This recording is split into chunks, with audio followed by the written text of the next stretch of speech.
পুরোটা ভিডিও যদি না শোনেন তাহলে বুঝবেন না আমি কি নিয়ে কথা বলতেছি। আমি মনে করি আমাদের প্রত্যেকের এই বিষয়ে জানা দরকার এবং সতর্ক হওয়া দরকার। আশা করব পুরোটা ভিডিও দেখবেন এবং শুনবেন। আমি আসলে কখনো কোনো ট্রেন্ডিং ভিডিও বা ট্রেন্ডিং বিষয় নিয়ে কখনো কথা বলি না বা বলতেও পছন্দ করি না। তবে আজকের বিষয়টা না বললেই নয়। কারণ কি, এটা শুধু একজন মানুষের সমস্যা না। এই সমস্যাটা আসলে আমাদের বর্তমানে পুরো জাতিগত হয়ে গেছে। সেটা কেন? এই যে বিচ্ছেদ, এই বিচ্ছেদটা আসলে শুধু একটা ঘরে সীমাবদ্ধ না। পুরাটা রাষ্ট্রেই এখন এই বিচ্ছেদের ছড়াছড়ি। কিন্তু এটা আসলে আমাদের জন্য খুব সুখকর কোনো কিছু নিয়ে আসতেছে না। যেমন ডক্টর সুষমা রেজা এবং তার হাজবেন্ড সাইদুল আশরাফ কুশাল, আসলে ওনাদের তো বলতে গেলে বিচ্ছেদ হওয়ার কথা না, কারণ ওনারা বিচ্ছেদের ব্যাপারে বা পারিবারিক বন্ধন যেন টিকে থাকে সেই বিষয়গুলো নিয়ে মানুষকে সচেতন করতেন, বিভিন্ন ধরনের পরামর্শ দিতেন বা ওনারা কাউন্সিলিং করতেন। এটা একটা ভালো একটা দিক ছিল। কিন্তু আজকে তাদের মাঝেই এই বিচ্ছেদটা আসলে কেন, আমরা কি আসলে আদৌ জানি বা জানার চেষ্টা করি যে কেন আসলে আমাদের এই বিচ্ছেদটা? এই বিচ্ছেদটার আসলে কয়েকটি কারণ আছে। প্রথম যে কারণটা সেটা হলো বদনজর, বিচ্ছেদের জাদু, পরকীয়া, ফ্যামিলিকে সময় না দেয়া, স্ত্রীকে গুরুত্ব দেওয়া অথবা স্বামীকে গুরুত্ব না দেয়া। এবার আসেন বদনজর। সেটা কেন? সেটা হলো আপনার, আমরা কোনো কিছু হলেই সোশ্যাল মিডিয়ায় আপলোড করে দিই। সেটা ভালো কি খারাপ আমরা দেখি না। আমাদের ছোট ছোট বাচ্চা, আমাদের সুখের ছোট ছোট মুহূর্ত আমরা অনায়াসে সোশ্যাল মিডিয়ায় আপলোড করে দিই। এতে এতে কি হয় জানেন? মানে অনেক মানুষ আছে অন্যের সুখ পছন্দ করে না, সহ্য করতে পারে না। সেটা দূরের মানুষের থেকে কাছের মানুষই বেশি। এই যে ওনাদের যে বিভিন্ন ধরনের মানে ভালো যে মুহূর্তগুলোর যে ছবিগুলো ওনারা দিতেন, এটা আমি মনে করি দূরের মানুষের থেকে ওনার আশেপাশের মানুষগুলো ওনাদের হয়তোবা কুনজর বলেন, বদনজর বলেন, এগুলো হয়তোবা দিত। আমি সঠিক জানি না, এটা আমার ধারণা থেকে আমি কথাগুলো বলছি। ঠিক আছে? এটা একটা কারণ হতে পারে। দ্বিতীয়ত হলো বিচ্ছেদের জাদু। সেটা বিচ্ছেদের জাদু অনেক সময় দেখা যায় কি ফ্যামিলি থেকে করে, আত্মীয় স্বজন করে, পরিচিত অনেক মানুষ করে, বা প্রিয় কাছের মানুষগুলোও এই বিচ্ছেদের জাদু করে। আবার বিভিন্ন সময় দেখা যায় যে জিনদের যদি কোনো প্রভাব থাকে সেক্ষেত্রেও কিন্তু এটা হয়ে থাকে, এই বিচ্ছেদটাও আসলে হয়ে থাকে। তারপরের যে এটা সেটা হলো পরকীয়া। সেটা স্বামীর ক্ষেত্রেও হতে পারে, স্ত্রীর ক্ষেত্রেও হতে পারে।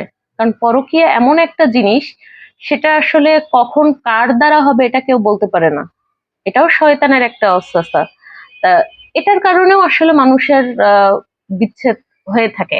আরেকটা হলো যেটা, সেটা হলো ফ্যামিলিকে সময় না দেয়া। কারণ আমরা বর্তমানে এত পরিমাণে যান্ত্রিক হয়ে গেছি যে মানে টাকার পিছনে ছুটতে ছুটতে দেখা যায় স্বামীকে সময় দেই না, স্ত্রীকে সময় দেই না। এই যে দূরত্ব তৈরি হয় বা এই যে একাকিত্ব তৈরি হয়, এই একাকিত্বর কারণেও দেখা যায় কি যে এই লোকটার কাছ থেকে আমি কি পেলাম? কিছুই না। তাহলে এখানে আমার থেকে লাভ কোথায়? তখন দেখা যায় যে হয়তোবা স্ত্রী অথবা স্বামী বিচ্ছেদের একটা চিন্তা ভাবনা তার ভিতরে আসে, অথবা দেখা যায় যে আহ স্বামীর পরিবারকে হয়তোবা বেশি গুরুত্ব দেয় অথবা স্ত্রীর পরিবারকে বেশি গুরুত্ব দেয়। এই গুরুত্বটা দেখা যায় স্ত্রীকে মানে কোনোভাবেই গুরুত্ব দেয় না বা স্বামীকে গুরুত্ব না দেওয়া, এগুলোর কারণেও দেখা যায় যে আপনার বিচ্ছেদটা হয়। কারণ প্রতিটা মানুষই চায় কি হাজবেন্ড কি স্ত্রী, যে আমি যার সাথে আছি তার সাথে যাতে আমি একটা সুখে, আমার কথা অভাব হোক কিন্তু আহ আমি যাতে সুখে থাকি, মানসিক শান্তিটা যাতে পাই। এই মানসিক শান্তি যখন মানুষ না পায় তখনই আসলে সে চিন্তা করে যে না, এখানে আমার থাকাটা ঠিক না। তা সেরকম হলো আরেকটা জিনিস, সেটা হলো স্ত্রীকে গুরুত্ব না দেয়া বা স্বামীকে গুরুত্ব না দেয়া। দেখা যায় একটা কথা বলছে বা একটা কোনো একটা জিনিস তার কাছ থেকে চাইছে, স্বামী সেটা পাত্তা দিল না বা স্ত্রী সেটা পাত্তা দিল না, সে অন্যদিকে হয়তো বা চলে গেল অথবা অন্য কোনো কাজে সেই করলো, বা স্ত্রীর বা স্বামীর কোনো কথাটার মূল্যায়নও করলো না। এটা আসলে এই মূল্যায়নটা না করলে একদিনে আসলে দূরত্বটা তৈরি হয় না, আস্তে আস্তে আস্তে আস্তে দেখা যায় আসলে তাদের সম্পর্কটা যে কখন ভেঙে গেছে এটাই আসলে কেউ বুঝে না বা বোঝার চেষ্টা করে না। এটা মনে করেন হুট করে আজকে একদিনে সম্পর্কটা ভেঙে গেছে, না, এটা আমি মনে করি না। সম্পর্ক একটু একটু একটু করে ফাটল ধরতে ধরতে তারপরে ভেঙে যায়। যেমন নদী, আপনি দেখেন না, নদী কিন্তু একদিনেই ভেঙে পড়ে না বা একেবারেই সব শেষ হয়ে যায় না, সে আস্তে আস্তে আস্তে আস্তে করে একটু একটু করে ভাঙতে ভাঙতে তারপরে সে এক পর্যায়ে বিশাল একটা এরিয়া নিয়ে সে গ্রাস করে ফেলে। তা সেরকম প্রতিটা মানুষের জীবনেই আপনার বিভিন্ন জিনিস আছে যে যার কারণে সম্পর্কটা একটু একটু করে ভাঙতে ভাঙতে এক পর্যায়ে এসে আসলে ভেঙে যায়। তা সেই কারণে আমি বলবো যে আসলে শুধু আহ আমরা সামনের যতটুকু সেটুকু দেখেই বিচার বিশ্লেষণ করা উচিত না।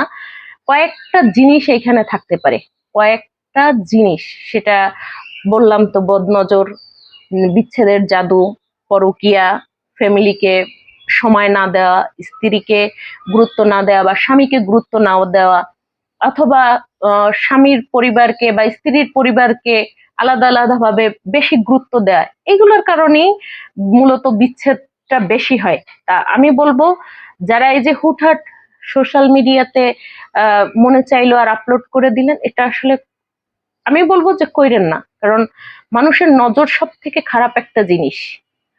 সেখানে শুধু নজর না, এই যে জিনেদের নজরও যখন আসে বা হয়, তখনও মূলত কিন্তু এই জিনিসগুলো হয়, বা পরকীয়ার ক্ষেত্রেও কিন্তু এই জিনিসগুলো হয়।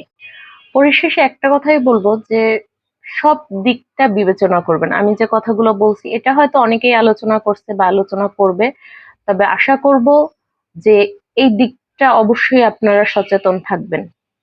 জানি না কার জীবনে কখন কোন ধরনের মোড় আসবে। সবাই সতর্ক থাকবেন, ভালো থাকবেন, সবার জন্য দোয়া করবেন।